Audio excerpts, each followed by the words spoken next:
গল্পের দ্বিতীয় পর্বের শুরুতে আমরা দেখি লুজি নিজের জন্য একটি পোশাক কিনতে এসেছে। সেখানে একটি পোশাক তার খুবই পছন্দ হয়ে যায়। তখন দোকানের অন্য একটি মেয়ে তাকে বলল যে এই পোশাকে আপনাকে এতটাই সুন্দর লাগছে যে আপনার বয়ফ্রেন্ড আপনার দিক থেকে চোখ ফেরাতে পারবে না, এমনকি যারা আপনাকে চেনে না তারাও আপনাকে লক্ষ্য করতে শুরু করবে। এই কথা শুনে লুজি মনে মনে ভীষণ খুশি হয়ে গেল। এরপর যখন সে কলেজে ছিল এবং ক্লাস শেষ হওয়ার সময় হঠাৎ বৃষ্টি শুরু হলো, তখন শ্যাং নিজে ও লুজির পাশে এসে দাঁড়ালো। বৃষ্টির অপেক্ষায় থাকার সময় লুজি শ্যাংকে দেখে মনে মনে খুব আনন্দিত হলো। সে আবারও কল্পনা করতে শুরু করলো যে আজ খুব ভালো একটা সুযোগ পাওয়া গেছে। সে একা আছে, তাই আমি প্রথমে তাকে হ্যালো বলবো, তারপর বলবো যে আমি লুজি, সেই একই স্কুলের, আর আমি শুধু স্কুল জীবন থেকেই তাকে চিনি না, বরং ছোটবেলা থেকেই চিনি। কারণ একবার গির্জার বাইরে আমরা দুজনে বিয়ে খেলেছিলাম এবং তুমি আমাকে বলেছিলে যে আমি শুধু তোমার। কল্পনায় শ্যাং অবাক হয়ে জিজ্ঞেস করছে, সত্যিই কি আমি এমন বলেছিলাম যে তুমি শুধু আমার? এর মানে লুজি বুঝতে পেরেছে যে শ্যাংই তার ছোটবেলার সেই ভালোবাসা। ঠিক তখনই লুজির কল্পনা শেষ হলো। লুজি শ্যাংয়ের সাথে কথা বলার আগেই হানিয়া রেনকোট নিয়ে শ্যাংয়ের কাছে চলে আসলো। এখানে দেখা গেল হানিয়া ঠিক লুজির মতোই একই পোশাক পরে আছে। শ্যাং যখন হানিয়ার সেই পোশাকের প্রশংসা করতে লাগলো, তখন হানিয়া খুব খুশি হয়ে গেল। এরপর তারা দুজন সেখান থেকে হাসি মুখে চলে গেল।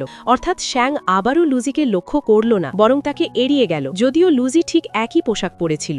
লুজি খুব মন খারাপ করে নিজের ঘরে ফিরে আসলো। সে খুব কাঁদল এবং ডায়েরিতে কিছু লাইন লিখল যে শ্যাং তাকে কতটা কষ্ট দিচ্ছে। এরপর সে সেই পোশাকটি ময়লার ঝুড়িতে ফেলে দিল, যা দেখতে একদম হানিয়ার পোশাকের মতো ছিল। এরপর সে যখন ছাদের ওপর ছিল, তখন সেখানে নিজের একটি গোপন কথা লিখল যে লুজি শ্যাংকে অনেক বেশি ভালোবাসে, কিন্তু এই কথাটি কেউ জানে না। এই লেখাটি সে গাছের টবের নিচে লুকিয়ে রাখল। এরপর দেখা যায় লুজির ঘরে এক নতুন রুমমেট এসেছে, যার নাম বালি। তার সাথে তার বয়ফ্রেন্ডও ছিল। লুজি বালিকে পুরো ঘর ঘুরিয়ে দেখালো এবং অন্য রুমমেটদের সম্পর্কেও জানালো। যখন বালি বলল যে আমাদের একে অপরকে উইচ্যাটে যুক্ত করে নেওয়া উচিত, তখন লুজি আইডি স্ক্যান করার সময় বালির বয়ফ্রেন্ড গাবিও তার আইডি স্ক্যান করে নিল। গাবি বলল যে সেও লুজিকে যুক্ত করছে, যাতে বালির সাথে যোগাযোগ না করতে পারলে সে লুজির কাছ থেকে আপডেট নিতে পারে। বালি রেগে তার বয়ফ্রেন্ডের দিকে তাকালো এবং তাকে ক্লাসের জন্য দেরি হচ্ছে বলে সেখান থেকে পাঠিয়ে দিল। গাবি চলে যাওয়ার পর বালি তার বয়ফ্রেন্ডের আচরণের জন্য লুজির কাছে ক্ষমা চাইল। লুজি বলল যে ঠিক আছে। তখন বালি জিজ্ঞেস করল, তোমার কি কোনো বয়ফ্রেন্ড আছে? লুজি না বললে বালি আবারও জানতে চাইল যে তার কি কাউকে পছন্দ কিনা। লুজির নীরবতা দেখে বালি বুঝে গেল যে লুজির অবশ্যই কাউকে পছন্দ। তাই সে তার তাসগুলো বের করল এবং লুজিকে একটি কার্ড বেছে নিতে বলল। লুজি যখন একটি কার্ড পছন্দ করল, তখন বালি তাকে তার ভালোবাসার জীবন সম্পর্কে বলতে শুরু করল। লুজি আমাদের জানালো যে এই মেয়েটি ধীরে ধীরে তার প্রিয় বন্ধু হয়ে উঠেছিল, কারণ সে স্বভাবে খুব ভালো ছিল। এরপর আমরা লুজিকে পড়াশোনা করতে দেখি।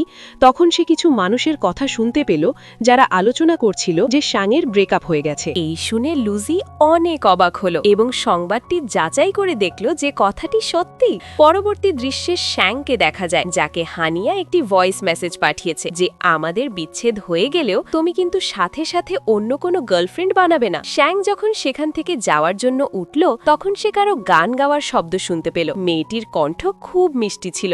শ্যাং মেয়েটিকে দেখার আগেই জ্যাং মিং সেখানে চলে আসলো এবং শ্যাংকে ডাকতে লাগলো। শ্যাং তাকে আস্তে কথা বলতে বলল, যাতে গায়িকার কোনো সমস্যা না হয়। আসলে সেই মেয়েটি অন্য কেউ নয়, লুজিই ছিল।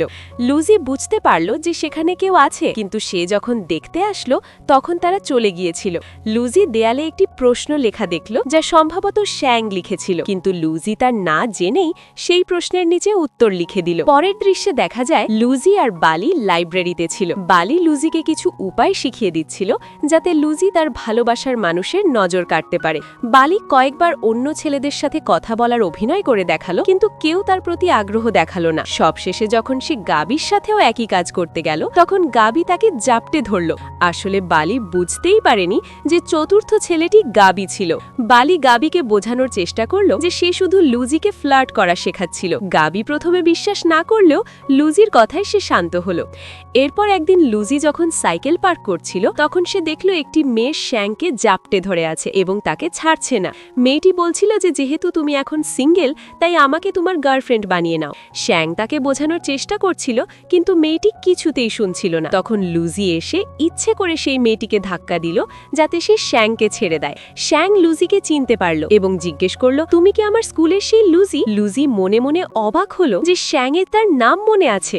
শ্যাং সেই মেয়েটিকে বলল যে সে তার স্কুলমেটের সাথে একা কথা বলতে চায়। মেয়েটির রেগে সেখান থেকে চলে গেল।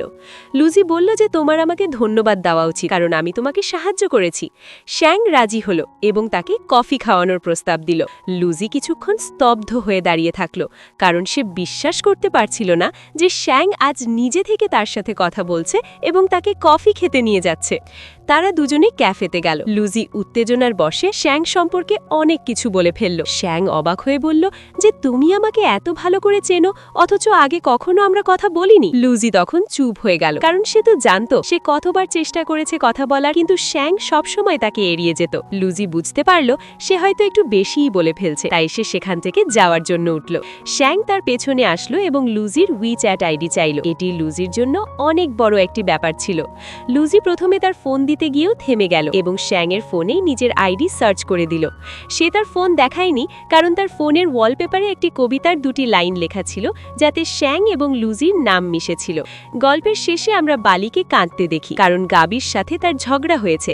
লুজি তাকে বোঝানোর চেষ্টা করলে বালি বলে যে তুমি কখনো প্রেম করনি, তাই তুমি এই কষ্ট বুঝবে না। লুজি তখন তাকে অবাক করে দিয়ে বলে যে আমি কাউকে 15 বছর ধরে পছন্দ করি, তাই আমি তোমার মনের কষ্ট বুঝতে পারছি।